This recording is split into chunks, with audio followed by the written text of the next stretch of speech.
Hey everyone, how's it going? So what am I working on now?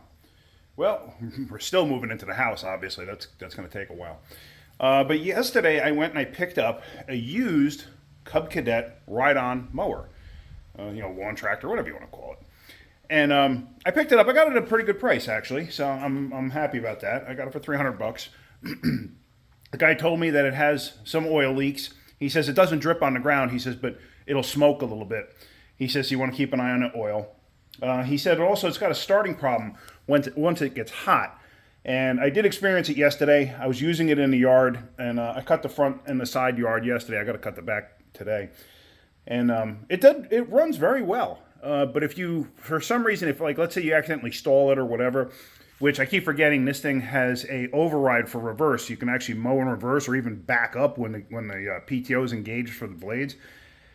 If you do that, it'll shut the motor down. If you go to restart it, it acts like restart it. You know what I mean. It acts like the battery's weak or it's got a bad ground. I'm going to look into that eventually because it'll start fine now. But I had checked the oil yesterday and it was a little low, but not low enough to it was on the low side of still being good. So I mowed the front and everything else. Like I said, it did fine.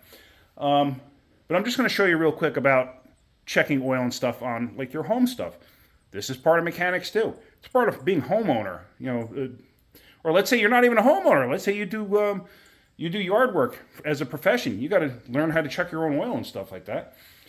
It's very simple. Every mower, every piece of equipment is slightly different. Of course, then you have two-stroke, which if you don't know what a two-stroke is, two-stroke older designs don't have an oil chamber. They use premixed gasoline to provide the lubrication. Some of the newer two-strokes that are out there actually have a separate chamber to keep the bearings and stuff lubricated, but the pistons themselves usually aren't. However, okay, besides that, let me just show you what I got. So here it is. Nothing spectacular. I think it's a 46-inch. Yeah, 46-inch cut. The top cover here is broken. He tried duct taping it. No big deal. I don't really care about that. I'll fix that with some zip ties. It's a Kohler Courage.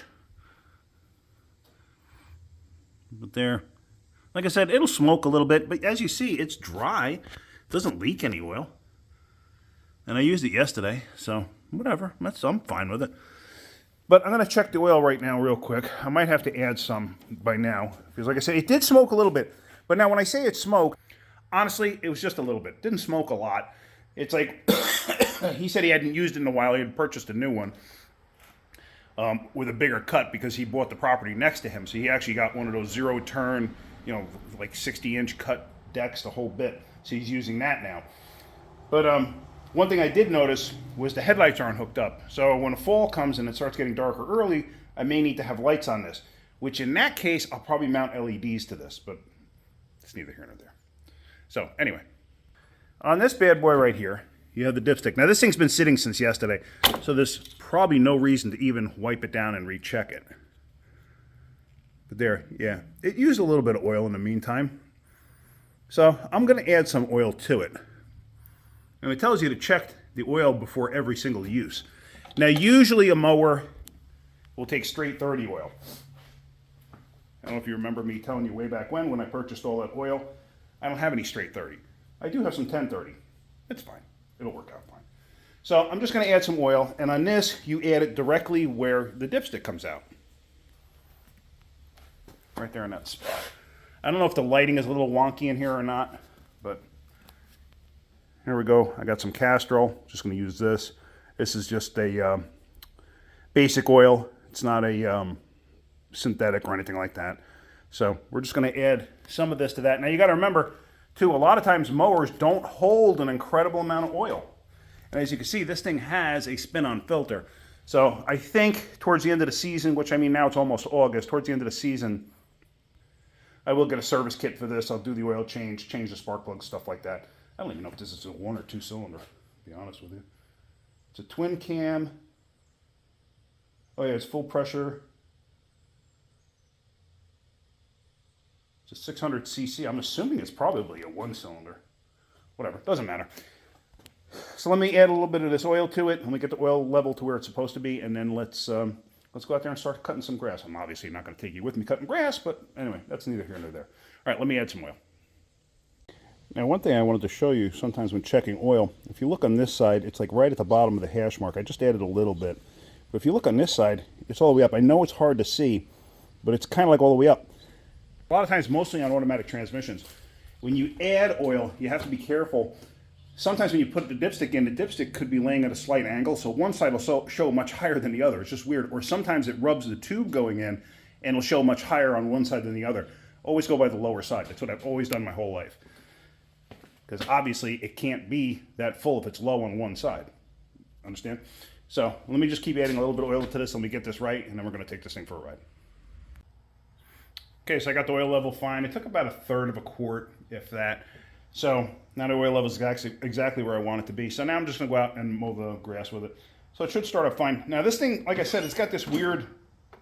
Normally on a tractor, anytime I've ever dealt with one in the past, it has like a dual position, run position. Like you start it and then it goes back one, and that run position you can cut forward, but as soon as you try to cut in reverse, it shuts the motor down. Then it has another position where you click it back one and you can go, like you have to physically do it, so this way you know you did it. And this way you can mow backwards and forward, which does come in handy. This one, however, has that position and then a switch you have to actuate.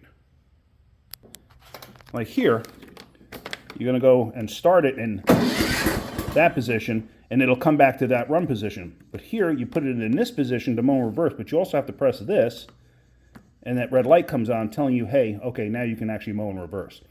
So that's pretty much it. Yeah, this thing has 400 hours on it. There's some kind of a thing that's supposed to go over this with little lights that light up. And I know it'll actually show battery voltage and stuff like that too. I'm not quite sure how it works. But like I said, when you try to start this thing and it's hot, the battery voltage you can actually see it drop down to like 8 volts. So it could just be a bad battery. I don't know, because it sounds fine when I try to start it now. Like,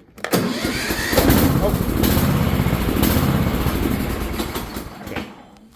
Actually did not expect it to start. I thought I'd have to choke it to make it start. But anyway, that's it. I just wanted to show you that. So I'm going to go out there and I'm going to cut the rest of the grass in the backyard. And that's it. Going to move forward to other stuff. So tomorrow, actually, I plan on making a trip to Harbor Freight here. I'm going to talk to the store manager because one time when I was in a store, I asked if I could film in there, and they were kind of like, no, we don't allow that. But I went on their website, and the way the website reads, when you read the disclaimers and stuff, it looks as if they're okay with you filming, but once you film inside there, they own the rights to whatever you're filming, and they can use those clips of whatever you're filming, which is fine. But what I'm going to try to do is I'm going to go there tomorrow, I think, tomorrow, Sunday, and I'm going to talk to the store manager. I'm going to say, hey, I got people asking me like what tools they should buy from Harbor Freight, and I want to show them and see if he or she will let me film. I don't even know. I have yet to go into this store that we have down here. But hopefully that let me. If not, I'll have to do it on the sly. But yeah, so that's about it. All right, guys, let me go cut the grass. Hopefully you're getting something out of my videos. If you are, hit that like button. If you could, please subscribe. All right, guys, have a great day. Keep wrenching.